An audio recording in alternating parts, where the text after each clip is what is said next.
3 مضمون ہیں، لیکن میں صرف پہلے 2 ہی لوں گا. تیسرا مضمون اتنا زیادہ براہ راست ہمارے موضوع سے نہیں ہے. تو عبادت اور عدل میں جو پہلا مضمون ہے وہ ہے راست کلام، راست عبادت، یعنی بائبل میں جو انصاف ہے اس کا مسیحی عبادت سے کیا لنک ہے، کیا تعلق ہے. تو انصاف اور عبادت، اس پہ ہم تھوڑی سی بات چیت کریں گے پہلے مضمون میں. یہ دراصل بہت ساری باتیں پہلے سے بھی موجود ہیں، لیکن ہم مکتبہ پاکستان اور بہت سارے دنیا بھر میں لوگ نئے سرے سے ان کی موجودگی کو پڑھنا چاہتے ہیں، نئے سرے سے ان کی موجودگی کو محسوس کرنا چاہتے ہیں، ریڈ کرنا چاہتے ہیں، ری انٹرپریٹ کرنا چاہتے ہیں. اور اس کے ساتھ ساتھ جو پہلا اور بنیادی اصول ہوتا ہے وہ ہوتا ہے سورس کی طرف جاؤ، جہاں سے بات نکلی تھی، جو اصلی اور ابتدائی ماخذ ہے اس کی طرف جائیں اور اس کو دوبارہ سے پڑھیں اور دوبارہ سے انٹرپریٹ کریں، جس پہ ہم بہت زور دیتے ہیں، اور وہاں سے کوئی نئے معنی ڈھونڈیں اور تلاش کریں. تو اس عبادتی عدل کے پس منظر میں ہم ایک نظر ڈالتے ہیں کہ کچھ کلیسیا کے اندر اور کچھ خارجی ضروریات ارد گرد کے ماحول کی، جہاں انفرادیت پسندی بھی ہے، مادہ پرستی بھی ہے، اور ایسے حالات میں ہماری عبادات جہاں سے ہم روحانی قوت حاصل کرنے کا سوچتے ہیں ان کو کیسے ملایا جا سکتا ہے. تو یقیناً ہمیں ایسے رہنماؤں کی ضرورت ہے، ایسے لیڈرز کی ضرورت ہے جو پاشکئی بھید کی اصل کو، جڑ کو اپنی باتوں میں لا سکے. پاشکئی بھید ہوتا ہے یسوع مسیح کے دکھ، صلیب دیا جانا، مرنا اور زندہ ہونا. ان 3-4 چیزوں کو پاشکئی بھید کہتے ہیں. تو ہمیں ایسے رہنماؤں کی ضرورت ہے جو کلیسیا اور دنیا میں جو ٹوٹ پھوٹ ہے، جو زندگی کی شکستگی ہے، جو دنیا کا غم ہے، اس کو پہچان سکے، یا جو انصاف کے جذبے سے سرشار ہو. اور ورنہ پھر ایسے میں تو عبادت بھی نہیں ہو سکتی، جیسا کہ آج میں اس پہلے مضمون میں بات چیت کروں گا. تو اس مضمون کے 3 حصے ہیں. تو پہلا حصہ بائبل کا انصاف اور مسیحی عبادت. تو پہلے میں بات کرنا چاہتا ہوں کیتھولک سماجی تعلیمات، social teaching of the church. وہ سلائیڈ پہ ذرا لانا. Social teaching of the church, یہ میں چاہتا ہوں جو لکھ سکتے لکھ لے، جو یاد کر سکتے کرے. 1890 سے لے کر 1990 تک، کہ یہ 100 سال کا دورانیہ ہے.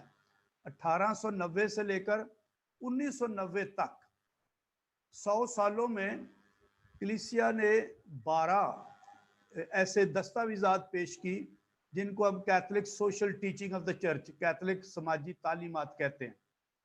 اور پہلی بار، پہلے بھی جب سے چرچ بنا ہے، جب سے یسوع مسیح آئے ہیں اس وقت سے، لیکن اتنی شدت کے ساتھ پہلی بار کلیسیا نے محسوس کیا کہ ہمیں مزدوروں کے مسائل کو، غربا کے مسائل کو، جو سیاسی مسائل ہیں جو انسانیت کو متاثر کرتے ہیں، اس کے متعلق ہمیں اپنی دلچسپی اور توجہ دلانی چاہیے. تو کیتھولک سماجی تعلیمات میں جو 100 سال میں 12 دستاویزات چھپی، مکتبہ پاکستان نے ایک کتاب بھی لکھی ہے کیتھولک سماجی شعور، اس میں 14 بڑے بڑے نکات ہیں، موضوعات ہیں جن کے متعلق یہ بات چیت کی جاتی ہے. تو ہم اس پہ جائیں گے تو نہیں، لیکن یہ بات ہے کہ کلیسیا کی زندگی کا ایک پہلو عبادت ہے اور دوسرا پہلو یہ جسٹس میں، امن میں، انصاف میں، آزادی میں، لوگوں کی آزادی میں دلچسپی لینا ہے. پہلے میں یہ بات بتانا چاہتا ہوں، اس سے پہلے چرچ سمجھتا تھا یہ دنیاوی باتیں ہیں. چرچ کا کام ہے، کلیسیا کا کام ہے دعا نماز کرنا یا مذہبی باتیں کرنا، باقی ساری باتیں جو ہے دنیاوی باتیں ہیں. لیکن ان دستاویزات میں، کیتھولک سماجی شعور میں، یہ اس بات پہ زور دیا گیا کہ یہیں سے الہیات نکلتی ہے اور یہیں سے عبادت اور گواہی اور مومنین کی شراکت کو پہنچتی ہے. دوسرا نقطہ ہے ویٹیکن مجلس دوم. ہم سب کو پتہ ہے لیکن پھر بھی بار بار ہم اس بات پہ زور دیتے ہیں کہ ویٹیکن مجلس دوم نے کلیسیا کے وجود کو، کہ کلیسیا ہونا کیا ہے، اور کلیسیا کی بشارت کو، اور کلیسیا کی رسالت کو، کلیسیا کے مشن کو ایک نئی تشریح دی.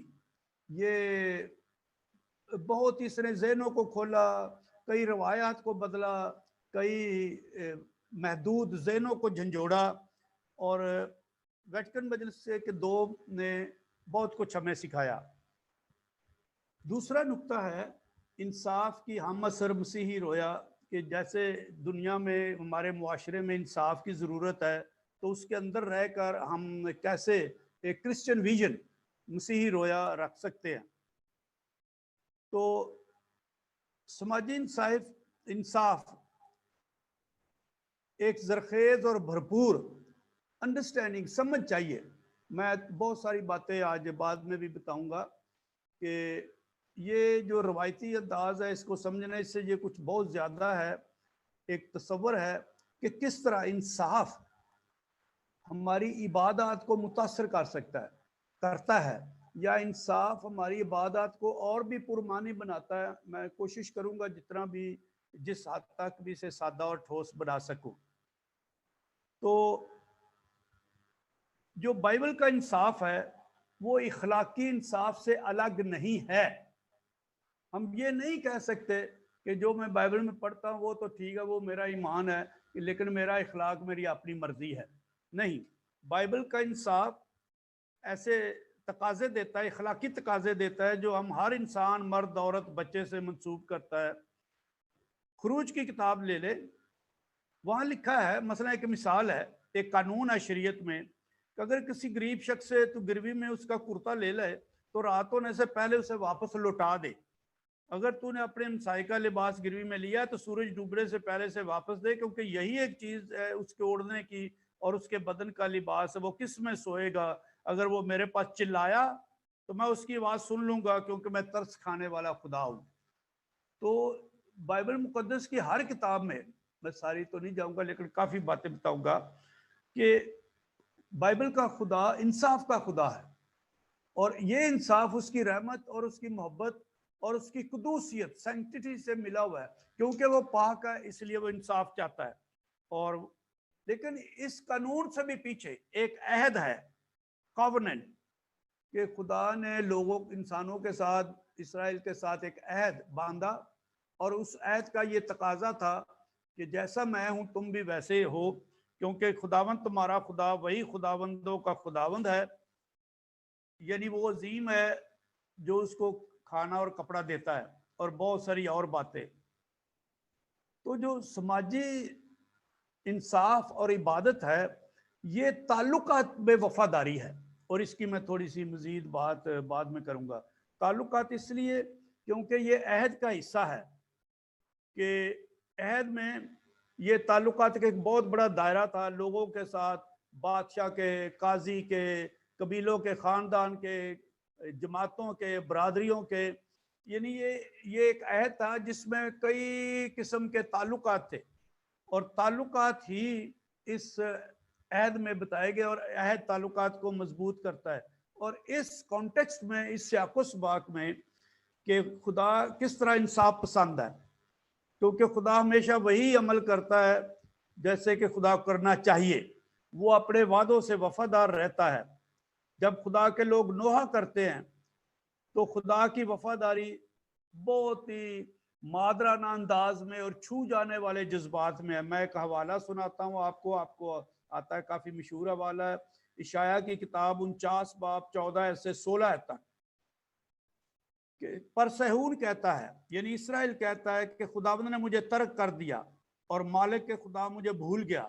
اور خدا کہتا ہے کیا عورت اپنے دودھ پینے والے بچے کو بھول جاتی ہے؟ اور وہاں لکھا ہے کہ اگر وہ بھول بھی جائے پھر بھی میں تجھے یاد رکھتا ہوں.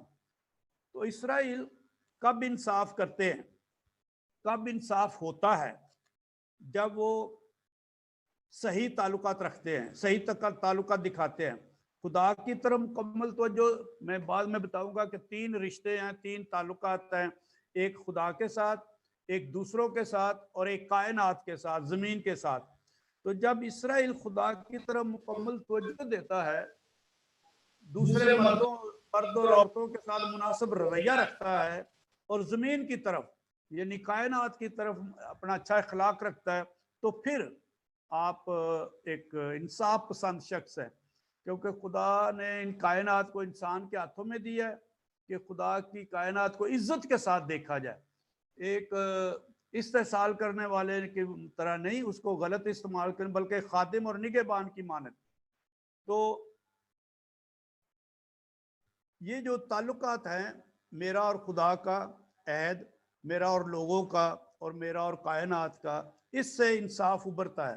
مثلاً ایک اور مثال لیتے ہیں کہ مصر سے دبے ہوئے لوگوں کو خدا لے کر آتا ہے، تو یہ جو غلامی سے رہائی تھی، یہ جو خروج تھا، صرف غلامی سے آزادی نہیں تھی کہ انہیں سمندر کے پار بحر کلزم کی دوسری طرف لے آئے، بلکہ ایک نئے سماجی طبقہ کی اثر نو تربیت تھی، کمیونٹی کی تربیت تھی، فارمیشن تھی کہ ایک نئی کمیونٹی بنانی ہے۔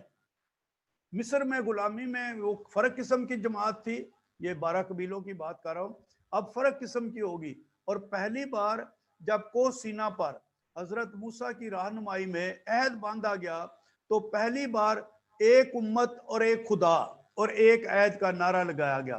اس سے پہلے وہ قبائل میں رہتے تھے، لیکن کوہ سینا پر شریعت ملنے سے اور عہد ملنے سے وہ خدا کی امت بنے کہ وہ زیادہ سے زیادہ خدا کی شبیہ پر بنے اور نشو و نما، برکت اور حفاظت پائیں۔ تو مرد اور خواتین خدا کے نمائندے ہیں اور اس دنیا کو بچانے کے لیے خدا کے ساتھی ہیں، معاون ہیں۔ تو ایک ایسی بنیادی عظمت ہے انسان کے پاس، اور یہ اسے اکساتی ہے کہ ایک دوسرے کی باہمی مدد کرے، ایک دوسرے کے ساتھ رہے، دنیا کی حفاظت کرے، جیسے یہ 3 تعلقات میں نے بتائے ہیں۔ اگلا انصاف ہے کہ بائبل کے انصاف میں نیا کیا ہے۔ شاید آپ کو معلوم ہو، ایک حضرت موسیٰ سے بھی پہلے ایک بادشاہ تھا حمورابی، اس کا ایک ضابطہ ہے بڑا مشہور ہے، کوڈ آف حمورابی، حمورابی کا قانونی ضابطہ، اردو زبان میں حمورابی کے نام میں ایک کتاب ترجمہ بھی ہوئی ہے، بہت موٹی بڑی۔ تو حضرت موسیٰ سے بھی پہلے اخلاقیات کے قوانین تھے۔ تو بائبل مقدس میں انصاف کے متعلق نیا کیا ہے؟ اخلاقی اور قانونی عدل اور انصاف میں پیار کا تقاضا ہے، یہ خدا کا تقاضا ہے۔ یہ کوئی نفسیاتی طور پر اپنے اندر توازن قائم رکھنے کا عمل نہیں ہے کہ میں جتنا زیادہ یا جتنا کم اپنے آپ کو پیار کرتا ہوں، میں اتنا ہی کم یا زیادہ دوسروں کو پیار کروں، نہیں، بلکہ مجھے دوسروں کو ایسے پیار کرنا ہے جیسے ان کی الگ سے اپنی خودی کی ایک پہچان ہے کہ میں ہوں، میں ان کی جگہ پہ کھڑا ہوں، اور میں خاص کر کچلے ہوئوں کو، مظلوم کو، غربا کو، رد کیے ہوئوں کو، کہ میں انہیں ایسے پیار کروں جیسے میں اپنے آپ کو۔ تو یہ وہ عدل اور انصاف ہے جو اسرائیل کی روایت میں ہے، اور جس کی روشنی میں یسوع مسیح نے اپنی منادی شروع کی۔